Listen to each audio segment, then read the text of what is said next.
વાત કરીએ તાપીની તો તાપી જિલ્લાના વ્યારા ખાતે દેવ બિરસા સેના દ્વારા જિલ્લામાં યોજાઈ રહેલ ખ્રિસ્તી સંમેલનના વિરોધમાં રેલી યોજી જિલ્લા કલેક્ટરને આવેદનપત્ર આપવામાં આવ્યું હતું અને જે આદિવાસી લોકો ખ્રિસ્તી ધર્મ પાળે છે તે લોકોને કાયદેસરના ખ્રિસ્તી જાહેર કરવામાં આવે તેવી માંગ કરાઈ છે।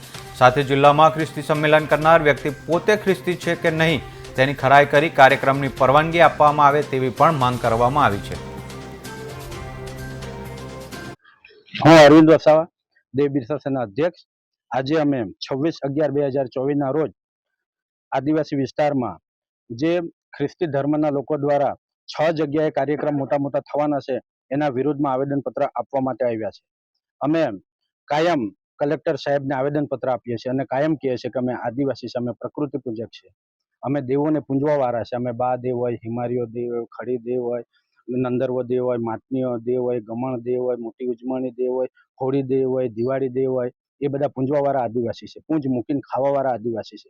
અમારે ત્યાં એવું કહેવાય છે કે પહેલા વરસાદમાં કદાચ નવી ભાજી ઉગે તો માટનીઓ દેવ કરીએ છીએ, નંદુરો દેવ કરીએ છીએ અને ત્યારે આખું ગામ ભેગું થાય છે અને અમે અમારા ગામમાં નીંદવાના કેટલા રૂપિયા, હળ ચલાવવાના કેટલા રૂપિયા એવું નક્કી કરવા વાળા અમે આદિવાસી છે। આવી અમારી મહાન વિરાસત છે, આવી અમારી મહાન પરંપરા, આવી મહાન સંસ્કૃતિ છે, એને નષ્ટ કરવાનું કામ આ ખ્રિસ્તી ધર્મના લોકો કરે છે। આજે આદિવાસીમાં જ બે ભાગ પડી ગયા છે, એક આદિવાસીમાંથી ધર્માંતરિત થઈને ખ્રિસ્તી બનેલા છે અને એક જે પ્રકૃતિ પૂજક છે। આ બે વચ્ચે ગામે ગામ ઘર્ષણો જોવા મળે છે। એટલે અમે કહેવા માંગીએ છીએ કલેક્ટર સાહેબને કે જે પણ ચર્ચમાં જાય છે, જે પણ દેવળમાં જાય છે, આ ભારત દેશમાં જેને જે ગમે તે ધર્મ પાળવાની છૂટ છે, તો એ સરકારી ચોપડે લખાવે, કાયદેસરના ખ્રિસ્તી જાહેર કરવામાં આવે। બસ દેવ બિરસા સેનાની આ જ માંગ છે। અમે કોઈ ધર્મનો વિરોધ નથી કરતો, અમે કોઈનું અપમાન નથી કરતા, અમે બધાને માનવા વાળા છે, અમે તો આદિવાસી છે, અમે તો પથ્થરમાં પણ દેવને જોઈએ છે। એટલે અમારી એક જ માંગ છે કે તમે આ જે પણ ચર્ચમાં જાય છે, દેવળમાં જાય છે, એને કાયદેસરના ખ્રિસ્તી જાહેર કરવામાં આવે।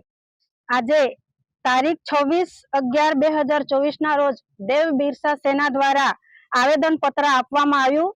એમાં આદિવાસીઓને તેમની પરંપરા સંસ્કૃતિથી નષ્ટ કરી ખ્રિસ્તી ધર્મમાં વટલાવવાનો ગેરકાયદેસર પ્રયાસને અટકાવવા બાબત અને સરકારને અમારી એ માંગ છે કે આ જે ખ્રિસ્તી આદિવાસી નથી અને આદિવાસી છે એ ખ્રિસ્તી નથી, તો એમને કાયદેસર ચોપડે ખ્રિસ્તી બનાવવામાં આવે, અમને કોઈ વાંધો નથી।